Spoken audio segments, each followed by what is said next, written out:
Salut tout le monde. Aujourd'hui, on continue le chapitre 3 sur les manipulations algébriques. Donc, dernier cours, on avait vu toutes les techniques de factorisation et à la fin, on avait vu aussi comment réduire une fraction rationnelle. Aujourd'hui, la majorité du cours va être portée sur les fractions rationnelles. Donc, allons tout de suite là-dessus. Donc, le cours va être divisé en trois vidéos.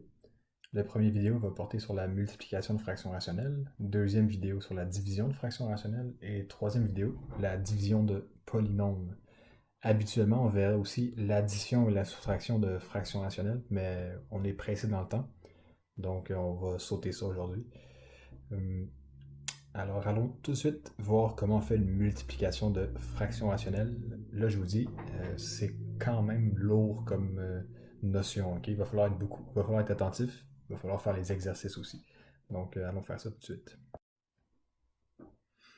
Donc, les fractions rationnelles, c'est au même titre que des fractions normales. Hein, on peut les multiplier, on peut les additionner, on peut les diviser, on peut les soustraire. Ok? Donc, c'est juste que là, au lieu d'être avec des chiffres, on a des expressions algébriques. Donc ça complique un petit peu la tâche, mais le dernier vidéo du dernier cours, vous vous rappelez, on avait parlé de la simplification des fractions rationnelles. Comment on faisait ça? On factorisait les polynômes du numérateur et du dénominateur, ensuite on posait les restrictions, et finalement on simplifiait. Ben, les opérations sur les fractions rationnelles, c'est presque la même suite d'étapes. Ok? Donc, il y a juste une étape qui va se rajouter. Je vais faire juste un petit retour avec vous, là.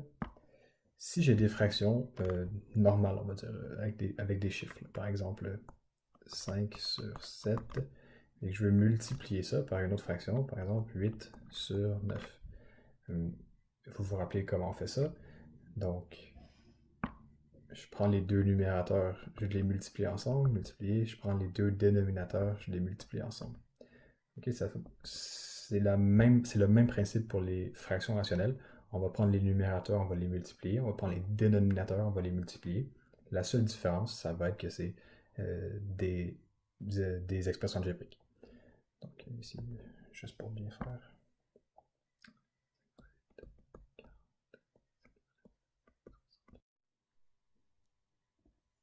Donc, première étape, ça va être factoriser les numérateurs et dénominateurs. Donc, factoriser, on parle des 5 méthodes de factorisation qu'on a vues au dernier cours, soit la mise en évidence simple, mise en évidence double, différence de carré, trinombre carré parfait et produit somme. Une fois qu'on a fait ça, on regarde les dénominateurs hein, et on pose les restrictions. Les restrictions, c'est seulement au dénominateur et seulement en dessous de la fraction. Si vous vous rappelez, c'est quoi les restrictions? C'est quand on cherche les valeurs que la variable au dénominateur ne peut pas prendre. Sinon, on aurait une division par zéro, et là, on est dans le non défini, et ça ne fonctionne pas. Ensuite, troisième étape, simplifier les facteurs communs. Donc, ce qu'on veut dire par simplifier les facteurs communs, on va avoir des parenthèses qui vont être au numérateur et au dénominateur, qui vont être pareils. Okay? Donc, ces facteurs communs-là, ces parenthèses-là, on peut les barrer, on peut les supprimer, on n'a plus besoin parce qu'ils s'annulent. Okay? Et finalement, dernière étape, on va effectuer la multiplication. Et c'est tout, point final. Parfait, on va aller faire un exemple et la vidéo va être finie après. Voici l'exemple, 4x2 moins 36 sur 2x2 moins 16x plus 30 multiplié par 8x2 moins 16x sur 4x2 plus 24x plus 36. Donc, hier, comme je vous ai expliqué, moi je me donne tout le temps je mets des petits numéros à côté des expressions algébriques pour avoir une démarche plus claire okay, par après. Maintenant, première étape qu'on a dit à la diapositive suivante, on veut factoriser tous les polynômes ici. Okay? Donc, je vais commencer par le premier, que j'ai mis le petit 1. Là, souvenez-vous, on a des trucs visuels pour accélérer le processus, hein, pour accélérer la démarche. Je regarde mon premier polynôme, j'ai combien de termes? J'ai deux termes. j'ai une soustraction entre les deux. Là, ça me tente beaucoup de faire la différence de carré, on s'appelle. Dernière chose à vérifier pour la différence de carré, il faut que le premier terme et le deuxième terme soient des carrés, n'est-ce pas? Je puisse faire la racine carrée. Donc, je vais aller tester ça tout de suite. Racine de 4x2, ça donne 2x. Racine de 36, ça donne 6. Donc, les deux termes sont des carrés, il y a un moins entre les deux. Je peux faire une différence de carré. On se rappelle la réponse. C'est assez simple. Une parenthèse avec un négatif, une parenthèse avec un positif. Voilà, le tour de jeu. On a fini pour la première. Maintenant, on va aller faire deuxième.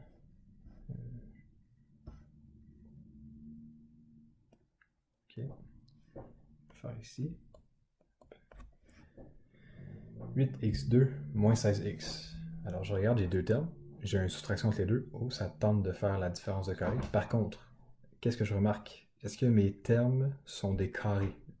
16, c'est un carré, oui, mais le x, non. Puis 8x2, c'est pas de carré. Le x2, oui, mais pas le 8. Donc, ici, la seule méthode que je peux faire, c'est la mise en évidence simple. Donc, je vais regarder. 8x2 moins 16x. C'est quoi le PGCD ici? Qu'est-ce qui divise 8 et divise 16? Ben, c'est 8. Ensuite, je regarde. La variable commune, c'est x. Laquelle je factorise, c'est toujours celle avec le plus petit exposant. Donc ici, c'est juste le x. Ensuite, je divise. 8x2 divisé par 8x, ça me donne x. Moins 16x divisé par 8x, ça me donne 2. Voilà, 8x moins 2, c'est la factorisation de notre deuxième polynôme. Maintenant, on va faire le troisième. Ok, couleur vert. Hop. 2x2 16x plus 30. Ok. Trois termes. Quand on a trois termes, on veut faire le trinôme carré parfait parce que c'est plus rapide. Le trinôme carré parfait, on se rappelle, le premier terme et le troisième terme doivent être positifs, ou ils sont positifs, et ils doivent être des carrés. Mais est-ce que je remarque, est-ce que je peux faire la racine de 30? Non. Okay, donc, je ne peux pas faire trinôme carré parfait ici. La seule technique qui me reste à faire, c'est le produit-somme.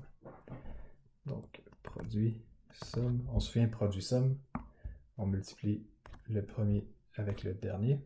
Donc, 2 fois 30, ça fait 60. Et la somme, c'est le terme du milieu, ici qui est moins 16. Donc, je dois trouver deux nombres. Quand je les multiplie, ça me donne 60. Quand je les additionne, ça me donne moins 16. Ici, j'ai donc moins 6 et moins 10. Moins 6 fois moins 10, ça fait 60. Moins 6, moins 10, ça fait moins 16. Enfin, maintenant, je prends mes deux nombres, les deux chiffres que j'ai trouvés, je viens les incorporer dans mon expression algébrique. 2x2 moins 6x moins 10x plus 30. Donc là, je forme mes deux groupes, on se rappelle, on fait une mise en évidence double. Donc, qu'est-ce que j'ai en commun? 2x2 moins 6x, j'ai 2x, et ça me donne x moins 3. Qu'est-ce que j'ai en commun ici? J'ai moins 10. Ça me donne x moins 3. Mes deux parenthèses sont égales, donc j'ai la bonne réponse. Je prends le 2x et le moins 10, je les mets dans une seule parenthèse, multiplié par x moins 3. Et là, attention, qu'est-ce qu'on remarque ici? 2x moins 10. Est-ce que je pourrais factoriser quelque chose encore ici? Non? Est-ce que j'ai un PGCD que je pourrais sortir avec le 2 et le moins 10? Ben oui. 2 divise 2 et divise moins 10. Donc, je vais factoriser encore une fois. Ça va me donner 2, x moins 5 fois x moins 3. Voilà. Il faut toujours faire attention quand on arrive à une réponse finale. Ça se peut qu'on puisse factoriser encore quelque chose. Okay? Donc, il faut faire attention à ça. Parfait. Maintenant, on est rendu à la quatrième. Je sais que c'est long. Okay? On va essayer de faire plus vite. 4x2 plus 24x plus 36. Donc, j'ai trois termes. Là, j'aimerais ça faire la trinôme carré parfait. Je regarde, mon premier et mon troisième terme sont positifs. Est-ce que c'est des carrés? On va tester. Racine de 4x2, ça donne 2x. Racine de 36, ça donne 6. Qu'est-ce que je dois vérifier aussi?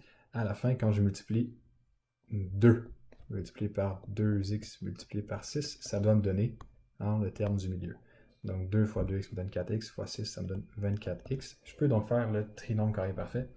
Trinôme carré parfait, c'est 2 fois la même parenthèse. Ici, mon deuxième terme. Le deuxième terme ici, il est positif. Donc, dans mes parenthèses, je vais avoir un signe positif. Donc, 2x plus 6 multiplié par 2x plus 6. Donc, encore une fois, ici, on remarque, 2x plus x, 2x plus 6, 2x plus 6. J'ai un PGCD que je peux factoriser encore. 2 et 6, je peux le diviser par 2. Et lui aussi, 2 et 6, je peux diviser par 2. Donc, je vais avoir 2 ici, x plus 3. 2x plus 3. Qu'est-ce que je fais avec ces deux-là? Je peux les multiplier parce que c'est toute une multiplication. Ça. 2 fois 2 me donne 4. X plus 3 fois x plus 3. Je viens de remarquer que j'ai oublié de le faire pour le premier polynôme. 2x moins 6, 2x plus 6. J'ai des 2 que je peux factoriser aussi. Donc je vais avoir 2, 2. 2 fois 2 va me donner 4. Je vais avoir x moins 3 multiplié par x plus 3. Désolé, je l'avais pas bien vu tantôt. Ok, maintenant, venons écrire à quoi ça ressemble tout ça. Donc, je vais prendre chacun des polynômes que je viens de factoriser. Je vais venir écrire la réponse au bon endroit. Donc, 4x à la 2 moins 36, c'est devenu 4 fois x moins 3 fois x plus 3. Le polynôme, le deuxième, c'est devenu 8x fois x moins 2. Oh, ça va pas là.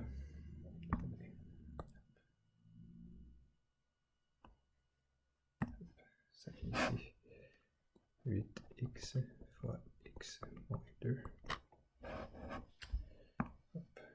Le polynôme 3 qui est devenu 2 fois x moins 5 fois x moins 3. Et puis finalement, le quatrième qui est devenu 4 x plus 3 fois x plus 3.